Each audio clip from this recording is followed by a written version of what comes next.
निलेश सांबरेंविरुद्धचा भाजपाचा game plan अचानक का बदलला आणि लोकसभा निवडणुकी आधीच भ्रष्टाचाराचं प्रकरण चव्हाट्यावर का आणलं?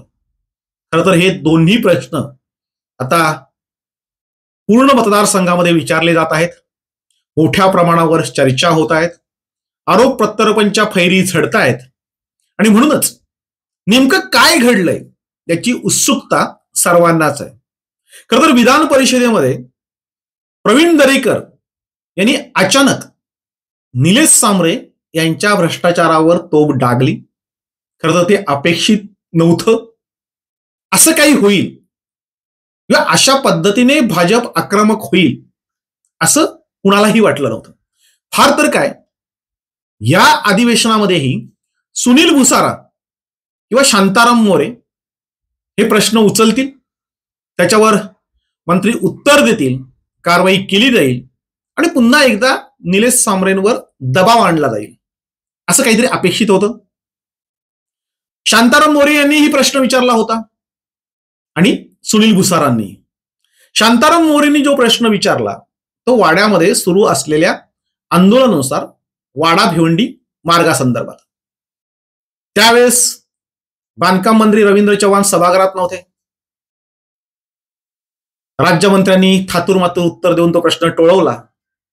सुनील भुसारांनी जो प्रश्न विचारला होता तो आलाच नाही, म्हणजे तो चर्चेला घेतलाच गेला नाही.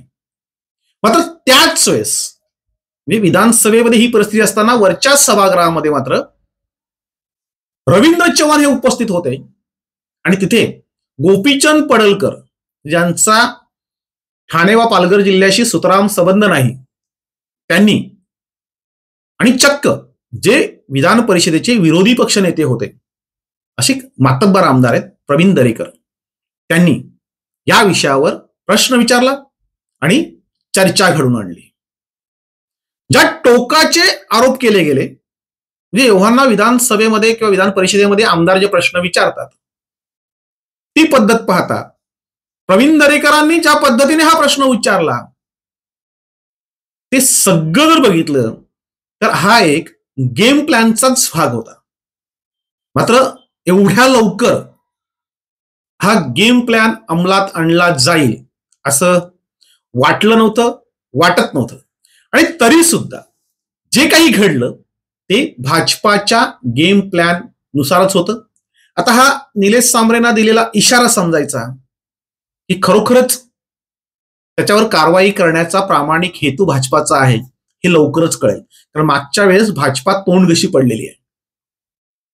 ज्यावेळेस मुख्यमंत्री पदावर देवेंद्र फडणवीस होते, त्यांच्याकडे भाजपच्याच नेत्यांनी कार्यकर्त्यांनी भ्रष्टाचाराची पूर्ण फाईल दिली आणि त्यावेळेस एक प्रश्न विचारला गेला की निलेश सांबरेंना आत टाकायचं, जेलमध्ये घडवायचं, ही फाईल ईडीकडे द्यायची की त्याला पक्षात घ्यायचं. चंद्रकांत दादा पाटलांनी मध्यस्थी केली आणि त्यांनी पक्षात घ्यायला लावलं. निलेश सांबरे भाजपात आले, पण ते जबरदस्तीने आले होते आणि त्याचे जे काही दुष्परिणाम आहेत ते भाजपाला भोगावे लागले. भाजपाची सत्ता ही जिल्हा परिषदेमधनं गेली होती, ग्रामपंचायतमधनं गेली होती, अगदी बरीच घडामोड झाली होती.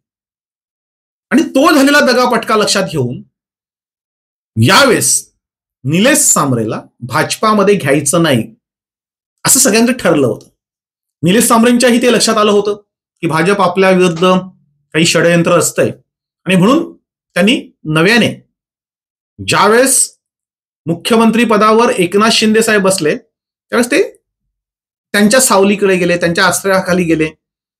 ज्याच्याकडे सत्ता, म्हणजे रवींद्र चव्हाण खूप चांगलं बोललेत की ज्यांच्याकडे सत्ता असेल त्यांच्याकडे हे ठेकेदार आधी पोहोचतात आणि तिथली सगळी मॅनेजमेंट बघून अगदी त्यांच्या कळपात जाऊन ना घुसतात. हे सगळं विधान परिषदेमध्ये उत्तर देताना रवींद्र चव्हाण अगदी जाणून बुजून हे बोललेलं आहे. आता निलेश सांबरे हे लोकसभा निवडणूक लढवत आहेत हे त्यांनी जाहीर केलंय. हे ज्यांना खरोखर निवडणुका लढवायच्या आहेत ते अजून काहीही बोलायला तयार नाहीयेत, वाच्यता करत नाहीयेत. मात्र निलेश सांबरेंनी गेल्या वर्षभरापासून पॅड बांधलेत, त्याच्यासाठी पगारी नोकर ठेवलेत. पद्धतशीर प्रचार सुरू आहे. भावी खासदार म्हणून फेसबुक पेज बनलेत आणि प्रत्येक जण आमचाच आप्पा कसा खासदार होईल हे सांगायला सुरुवात केली. खरं तर या संदर्भामध्ये आम्ही 6 महिन्यापूर्वी याच चॅनलवर सांगितलं होतं की निलेश सांबरे हा निवडणुकीला उभा राहत नाहीये. तो बार्गेनिंग करतोय भाजप बरोबर. तो भाजपला आव्हान देऊन त्यांच्या गोटात जाण्याचा प्रयत्न करतोय, काहीतरी पदरात पाडून घेण्याचा प्रयत्न करतोय. कारण त्याला हे सगळं माहित होतं भाजप काय करते ते. म्हणजे कपिल पाटील यांच्या विरोधात एक पत्रक प्रसिद्ध करताना, ते सोशल मीडियावर व्हायरल करताना निलेश सांबरेने त्या पत्रकामध्ये लिहिलं होतं की कपिल पाटील, तुम्ही माझ्या विरुद्ध सीबीआय, ईडी, आयटी जे इन्कम टॅक्सच्या धाडी घालण्याचा प्रयत्न करताय, म्हणजे चौकशी लावण्याचा प्रयत्न करताय, पण ते तुम्हाला शक्य होणार नाही वगैरे असं बरंचसं लिहिलं होतं. याचा अर्थ या सगळ्या गोष्टी निलेश सांबरेंना माहिती होत्या की असं काहीतरी घडेल. आणि म्हणून निलेश सांबरे सावध होता. मात्र तरीही हे असं घडणार हे माहीत असूनही निलेश सांबरे कपिल पाटील आणि भाजपाला थेट आव्हान देत होता, थेट त्यांच्यावर आरोप करत होता. त्याला वाटत होतं की माझ्याबरोबर देवेंद्र फडणवीस आहेत, देवेंद्र फडणवीस आणि त्यांचे हे चांगले संबंध असं त्यांचे समर्थकही सांगतात. आणि निलेश सांबरे अनेक वेळा तोंडून यायचं, अनेक वेळा निलेश सांबरे देवेंद्र फडणवीस यांच्या कॅबिनमध्ये बसलेला दिसायचा. भाजपनी अनेकदा तक्रारी केल्या. मात्र त्यांचं साटेलोटं होतं हे उघडकीस येत होतं. त्यामुळे त्याला वाटत होतं की असं काही करणार नाही, देवेंद्र फडणवीस आपले आहेत. आणि भाजपला मुख्यमंत्री एकनाथ शिंदे हे काही करू देणार नाहीत, कारण मी मुख्यमंत्र्यांच्या जवळचा आहे. निलेश सांबरे हे एक विसरला की राजकारणामध्ये कोणी कुणाचं नसतं. वेळ आली की सगळेजण हात वर करतात. ह्या प्रकरणामध्येही विधान परिषदेमध्ये जो प्रश्न आला तोही पद्धतशीर आला. दोघांनीही हात वर केले. म्हणजे दोघेही, मुख्यमंत्री आणि उपमुख्यमंत्री दोघेही सभागृहात नव्हते.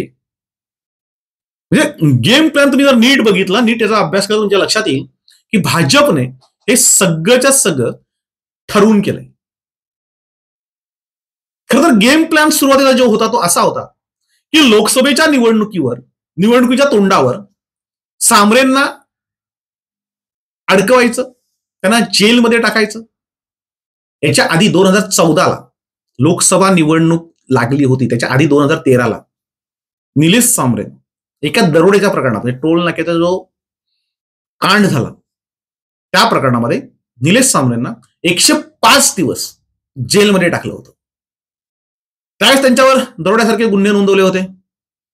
तसाच प्रकार यावेळेस तो करायचा, पण तो निवडणुकीच्या तोंडावर, म्हणजे त्याला फॉर्म भरू द्यायचा. म्हणजे काँग्रेसकडून त्यांनी तिकीट घ्यायचं, कारण तो काँग्रेसमध्ये तिकीटासाठी प्रयत्न करत होता. काँग्रेसमध्ये विकाऊ नेते अजूनही आहेत. म्हणजे सध्या सगळी परिस्थिती बदललेली आहे. विकत काही तिकीट मिळणार नाही सगळ्यांना माहिती आहे. तरी पण काही लोक मूर्ख ज्याला बनवतात, तशातल्या प्रकारे मूर्ख बनवते धंदे चालू आहेत. तुला तिकीट देतो, याला तिकीट देतो, असं कोणते पैसे घेतायत. निलेश सांबरेने अशी काही लोक मॅनेज केली होती. त्यामुळे काँग्रेसमधून तिकीट मिळेल असं सांगून निलेश सांबरे प्रचार करत होता आणि बऱ्यापैकी शाखांची उद्घाटनं वगैरे खर्च त्याचा चालू होता. कपिल पाटील परेशान होता, चिंताग्रस्त होता. मात्र त्याच्या डोक्यामध्ये बऱ्याच गोष्टी शिजत होत्या. कपिल पाटील हे काही निलेश सांबरेंना सहजासहजी सोडतील असं कोणालाही वाटत नव्हतं. मात्र तरीही कपिल पाटील यांना उमेदवार सुरेश टावरे किंवा निलेश सांबरेच हवा होता, हे मला एका दिल्लीच्या सर्वे करणाऱ्या एजन्सीच्या प्रमुखाकडून कळलं. म्हणजे निवडणुकीच्या तोंडावर हे सगळे सर्वे होतात. कोण काय करतो, कोण काय करत नाही, या सगळ्या गोष्टी सर्वेच्या माध्यमातून पुढे आणल्या जातात. मशाल मीडिया हाऊस नावाचं जे आमचं स्वतःचं सर्वेचं काम करणारं जे एक पूर्णतः एक प्री प्लॅन असं एक हाऊस आहे, त्या हाऊसच्या माध्यमातून असे आम्ही अनेक सर्वे करतो. दिल्लीची लोक तात्पुरती येत आहेत, बाहेरच्या एजन्सी तात्पुरत्या येतात, पण माहिती घेताना आमच्या हाऊसकडनं घेतात. बरीचशी कामं ही आम्हालाही देतात आउटसोर्सिंगच्या पद्धतीने. आम्ही जेव्हा त्यांच्याबरोबर बसलो होतो तेव्हा त्यांनी आम्हाला जे सांगितलं की ह्या गोष्टी तुम्हाला करायच्या आहेत, तुमची नेमकी याच्या संदर्भातली भूमिका काय, तुम्हाला काय वाटतंय. त्यावेळेस मी त्यांना सांगितलं होतं की निलेश सांबरे हा उभा राहील, 100-200 कोटी तो खर्च करू शकतो. कपिल पाटलांना तो तोडीस तोड असेल आणि काँग्रेस त्याला तिकीट देईल. म्हणजे तो काँग्रेसची एक जागा येईल काय फरक पडत नाही, पण जर 5-50 कोटी मिळत असले तर तिकीट विकत आणेल.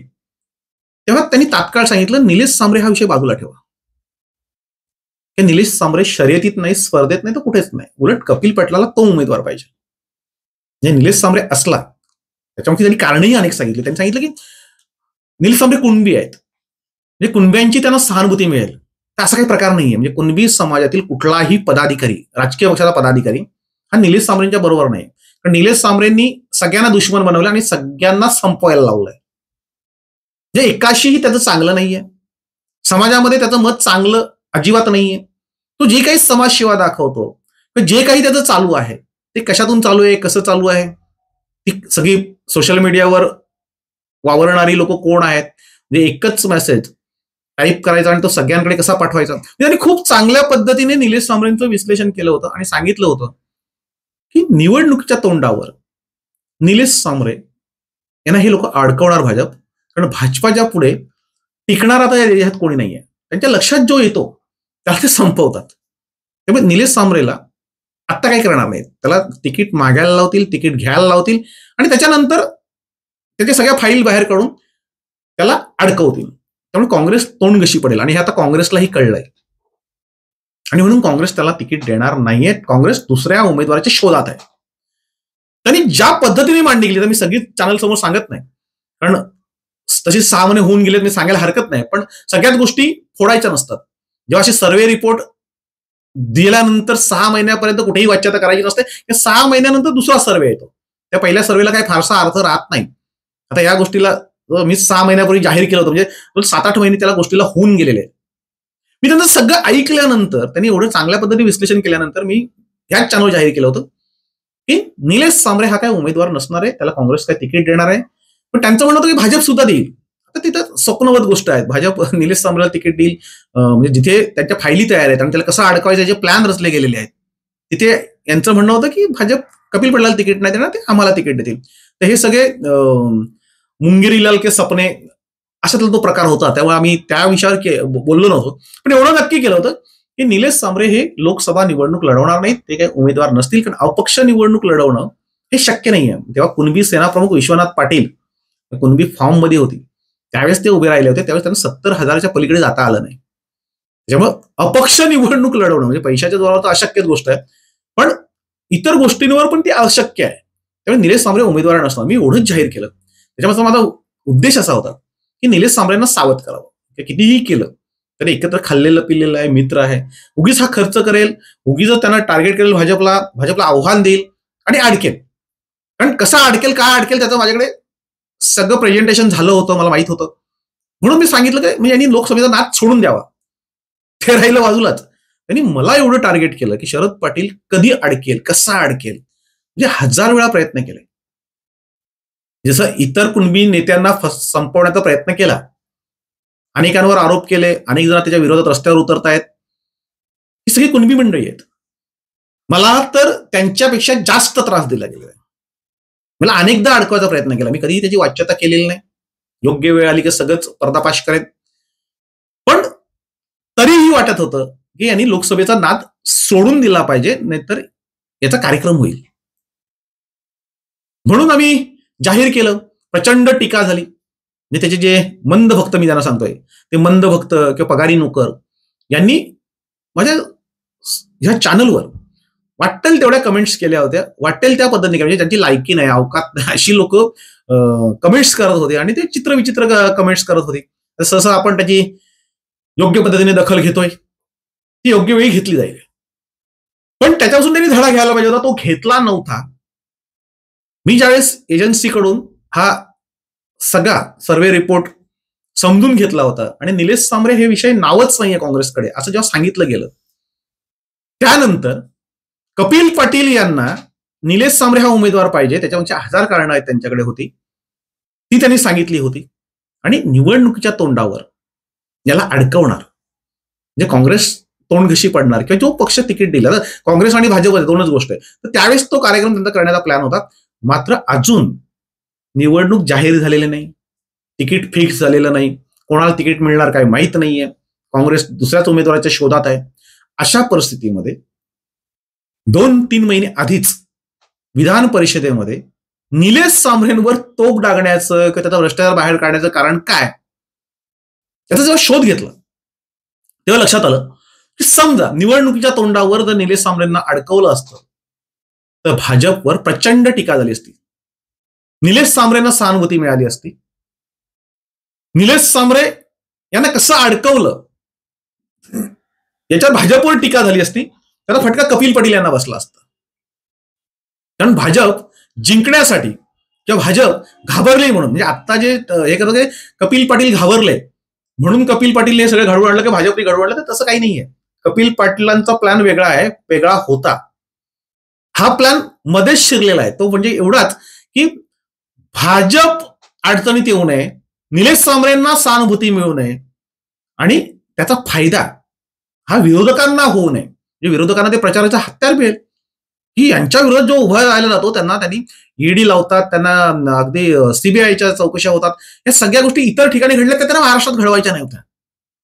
आणि म्हणून तो प्लॅन 2-3 महिने आधी शिजला असावा का आपण आत्ता करूया, आणि म्हणून कोणालाही कळलं नाही. म्हणजे खरं तर हा प्रश्न निलेश सांबरे ज्या वेळेस विधानसभेत असायचा, विधानसभा असायची त्यावेळेस तो तिथे ठाण म्हणून असायचा. असे काही प्रश्न आले की जिथे 2-5 हजार देऊन ते प्रश्न मॅनेज होतात, तिथे 2-5 लाख देऊन ते प्रश्न मॅनेज करायचा आणि प्रश्न येत नव्हते, सहसा त्याच्यावर चर्चा घडत नव्हती. यावेळेस मात्र निलेश सांबरेंना ती संधी मिळाली, कारण त्याच्या बहिणीचं घरी लग्न होतं, तो त्याच्यामध्ये पूर्णतः बिजी होता आणि त्याला तिथे जायला मिळालं नाही नागपूरला. आणि महत्वाचं म्हणजे मुंबईमध्ये नव्हतं, ते नागपूरमध्ये होतं, त्याला ते जायला मिळालं नाही आणि म्हणून त्याला ते काही करता आलं नाही आणि त्याचा बरोबर फायदा उचलला. म्हणजे हे गोष्टी, तो प्रश्न विधानसभेमध्ये किंवा विधान परिषदेमध्ये येणार आहे, तो प्रवीण दरेकर उचलणार आहेत, याची कानकुनही कोणाला नव्हती. अचानकपणे ज्या पद्धतीने ती मांडणी केली गेली, गोपीचंद पडळकर जेव्हा प्रश्न विचारतात तेव्हा शंका येते की ते उपमुख्यमंत्र्यांच्या जवळचे आहेत, त्यांच्या माध्यमातून प्रश्न विचारला गेला म्हणजे तो प्रश्न पटलावर येईल. कारण नीलम गोरे ज्या उपसभापती आहेत त्यांनी सांगितलं की महत्वाचा प्रश्न आहे, तुम्ही थांबा, असं त्या बोलतायत की गोपीचंद पडळकर आणि प्रवीण दरेकर यांचा महत्वाचा प्रश्न आहे, तो मला घ्यायचा आहे. इथून जी सुरुवात होते ती पद्धतशीरपणे प्रवीण दरेकर आक्रमकपणे मांडणी करतात आणि तेवढ्याच आक्रमक पद्धतीने रवींद्र चव्हाण उत्तर देतात की सहसा सरकारी पक्ष कसा उत्तर देतो की ठीक आहे, चौकशी करतो, बघू करू, म्हणजे ते बाजू मारताय शासनाची. इथे मात्र हा भ्रष्टाचार झालाय, या पद्धतीने ही लोकांची पद्धत काम करण्याची आहे. म्हणजे रवींद्र चव्हाण जे बोलले तुम्ही जर याच चॅनलवर जर ऐकलं, त्याच्या आधीचे व्हिडिओ तेच आहेत, ते जर तुम्ही ऐकलं तुमच्या लक्षात येईल की हे सगळं प्री प्लॅन होतं, हे ठरवून केलेलं होतं. सत्ताधारी पक्षाचाच आमदार प्रश्न विचारतोय, भाजपचाच मंत्री उत्तर देतोय आणि निलेश सांबरे ह्या एका ठेकेदारावर ही तोफ डागली जाते आणि त्याच्यामुळं पूर्ण प्लॅन हा लक्षात आलेला आहे. निलेश सांबरेंच्या विरोधात आता वातावरण तयार केलं जाईल, त्यांनी भ्रष्टाचार कसा केला हे पुढे आणलं जाईल, वेगवेगळी फाईल वेगवेगळ्या चौकशांच्या माध्यमातून पुढे येईल आणि शेवटी लोकसभेच्या तोंडावर निलेश सांबरेला एक तर गप्प बसवलं जाईल, एक तर त्याला भाजपचा प्रचार करावा लागेल. म्हणजे मागच्या पद्धतीने मागे ज्या वेळेस त्याला भाजपमध्ये घेतलं आणि कामाला लावलं आणि काम केलं नाही, पण तिथं तो गप्प बसला, म्हणजे भाजपच्या विरोधात गेला नाही. कारण भाजपाला यावेळेस कोणत्याही परिस्थितीमध्ये मोदींना पंतप्रधान करायचं आहे आणि एक एक जागा महत्वाची आहे. अशा वेळेस भाजपच्या विरुद्ध जो जाईल तो पूर्णतः अडकेल, तो मूर्खपणा ठरेल.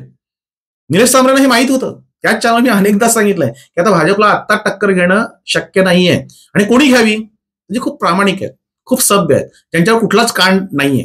इथे आपण पावली गुंतलेलो आहोत, म्हणजे एकापेक्षा एक फायली भाजपच्या हातात आहे, सरकार त्यांचं आहे. अशा वेळेस त्यांना चॅलेंज करणं हे चुकीचंच होतं आणि म्हणून हा गेम प्लॅन बदलला गेला. तो फक्त निलेश सांबरेंना सहानुभूती मिळू नये, ती विरोधकांना त्याचा फायदा होऊ नये आणि म्हणून विधान परिषदेमध्ये हा प्रश्न आला, चर्चा झाली, SIT लावण्याचा निर्णय झाला, ब्लॅकलिस्टला टाकण्याचा निर्णय घोषित केला गेला. याच्यामध्ये फक्त भाजपाच्या 2 गोष्टी एक चुकलेल्या वाटतात, त्या म्हणजे त्यांना इथे भाजपची लोक वापरण्यापेक्षा त्यांना सुनील भुसारा किंवा शांताराम मोरे किंवा आणखीन कोणतेही आमदार वापरता आले असते आणि मग चर्चा घडवून आणली असते. पण ज्यावेळेस मी वाडा तालुक्यातील जो भ्रष्टाचार पीडब्ल्यूडी बाहेर काढला त्यावेळेस मी जेव्हा देवेंद्र फडणवीस यांच्याकडे गेलो ती फाईल घेऊन, तेव्हा त्यांनी ती फाईल म्हणजे इकडले आमदार मॅनेज होतात किंवा इकडल्या आमदारांचे प्रश्न येत नाही म्हणून त्यांनी पुण्याच्या आमदार माधुरी मिसाळ किंवा मुंबईचे आमदार सुनील राणे, नवी मुंबईचे आमदार मंदा म्हात्रे यांच्या माध्यमातून तो प्रश्न विचारायला लावला होता. त्याच पद्धतीने त्यांना दुसरे आमदार प्रश्न विचारण्यासाठी त्यांना घेता आले असते.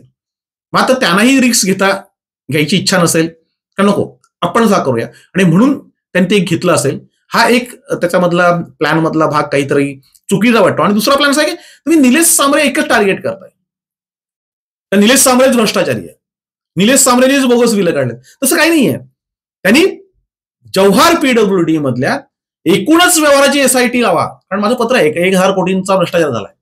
तुम्हाला त्या प्रश्नांवर त्या विषयावर प्रश्न विचारलेले आमदारांनी, मी सगळ्या आमदारांना फायली दिलेल्या आहेत. मी 1,000 कोटी म्हणजे फक्त एक निलेश सांबरे नाहीये, सगळे ठेकेदार ना सगळे अधिकारी हे जेलमध्ये गेले पाहिजे असं आमचं म्हणणं होतं. त्या पद्धतीने त्यांना जव्हार पीडब्ल्यूची एसआयटी चौकशी लावता आली असती, प्रत्येक कागद तपासता आला असता आणि त्याच्यामध्ये मग निलेश सांबरे आला असं करून हातवर करता आले असते.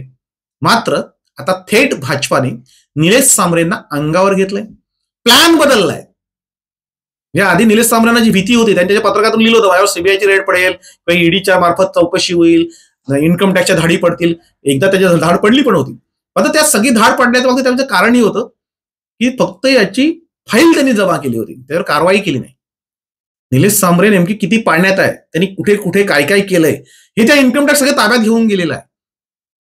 त्याच्यामुळं इन्कम टॅक्सची रेड पडल्यानंतर निलेश सांबरेंच्या लक्षात यायला पाहिजे होतं. पण निलेश सांबरेंचं एकच चुकलं की अख्खा जिल्हा म्हणजे पालघर असेल किंवा ठाणे जिल्हा असेल याच्यातले सगळे पक्षीय कार्यकर्ते त्या विरोधात, म्हणजे तो देवेंद्र फडणवीसांच्या जवळचा, मुख्यमंत्री एकनाथ शिंदेच्या जवळचा, पण खाली पक्षाची जी कार्यकारिणी त्यांच्या 100% विरोधात. म्हणजे एकनाथ शिंदेकडे बैठक झाली मध्यंतरी ठाणे आणि पालघर जिल्ह्यातल्या 100% म्हणजे एक माणसानेही त्याच्याबद्दल चांगलं सांगितलं आणि सगळ्यांनी विरोध केला. म्हणजे एका शिवसेनेच्या बैठकीमध्ये जेव्हा शिवदूत नेमण्याची मागणी केली गेली की तुम्ही शिवदूत नेमले पाहिजेत, तेव्हा एका कार्यकर्त्याने जे पालघरचे मकरंद पाटील म्हणून त्यांनी उठून सांगितलं की तुम्ही ज्यांना कामं देता, ज्यांना सांभाळता, ज्यांना पोचता त्यांना बूथ बांधण्या करायला सांगा, तुम्ही त्यांना शिवदूत नेमायला सांगा, शिवसेनेचा कार्यकर्ता कोणीही काम करणार नाही. म्हणजे या स्टेजला शिवसेना आली होती. भारतीय जनता पार्टीच्या आरोप त्याच्यापेक्षा वेगळे होते आणि सगळे झाडून कार्यकर्ते विरोधात होते. आता सगळे कार्यकर्ते पक्षाच्या विरोधात असताना देवेंद्र फडणवीस हे निलेश सांबरेंच्या बरोबर राहतील, तर शिवसेनेचे सगळे कार्यकर्ते पदाधिकारी विरोधात असताना एकनाथ शिंदे निलेश सांबरेंच्या बरोबर राहतील असं समजणं हा मूर्खपणा आहे. त्यांना पक्ष वाढवायचा आहे, त्यांना कार्यकर्ता टिकवायचा आहे. कार्यकर्ता जेव्हा तोंडावर बोलतो पक्ष नेत्याच्या, आता तुम्ही त्यांना सांगा शिवदूत नेमायला, तुम्ही सांगा त्यांना प्रचार करायला, तुम्ही बूथची बांधणी करा, आम्ही करणार नाही. तुम्ही जेव्हा त्यांना मोठं करताय तेव्हा आम्ही आमच्याकडून का अपेक्षा करताय, पक्ष आम्ही बांधायचा, पक्ष आम्ही वाढवायचा, हे जेव्हा प्रश्न विचारले जातात तेव्हा नेता कासावीस होतो, नेता विचारात पडतो आणि मग त्याच्या लक्षात येत आहे की आपण चुकीच्या माणसांना धरलंय. निलेश सांबरे हा चुकीचा माणूस ठरला गेला आणि म्हणून सर्वांनी मिळून ही गेम केली. त्याच्याबरोबर एकनाथ शिंदेही नाही हे स्पष्ट झालं, त्याच्याबरोबर देवेंद्र फडणवीस अजिबातच नाही हेही प्रवीण दरेकरांच्या आणि गोपीनाथचंद पडेलकरांच्या रूपाने सिद्ध झालं. प्लॅन जो होता तो लोकसभा निवडणुकीचा पूर्वीचा होता. म्हणजे लोकसभा निवडणूक अगदी फॉर्म भरणं, तिकीट देणं हे सगळं झाल्यानंतर काय करायचं हे ठरलं होतं. मात्र केवळ विरोधकांचा फायदा होऊ नये म्हणून 2 महिने आधी हा प्लॅन शिजला गेला. तर हा सतत 2 महिने निवडणूक येईपर्यंत, निवडणूक होईपर्यंत निलेश सांबरे हाच भाजपच्या टार्गेटवर राहील. अजून कपिल पाटीलचा प्लॅन बाहेर यायचा आहे. तो जेव्हा बाहेर येईल तेव्हा खऱ्या अर्थाने एक एक कांड उघड व्हायला सुरुवात होईल.